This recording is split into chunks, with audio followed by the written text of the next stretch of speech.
要返工先有錢養你哋啊！今日嘅早餐，收拾行李，食多條蕉先。又係晨咁早返到地盤，睇阿姐啲傑作。呢個就係我做嘅，又要努力啦！而家喺呢個天面噴漿，室外都係幾辛苦下。上面嗰啲就係做好咗嘅，下面就做咗一層，晏晝就做埋佢啦。洗後先，件衫濕晒，晾喺度，轉頭都乾。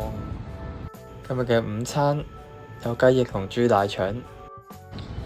1點鐘，熱死人真係。OK， 開工。簡單過下尺。咁一大幅牆今日都完成啦。做外牆，所以冇點樣影到。幫我洗機先，咁就可以收工啦。又要追車啦！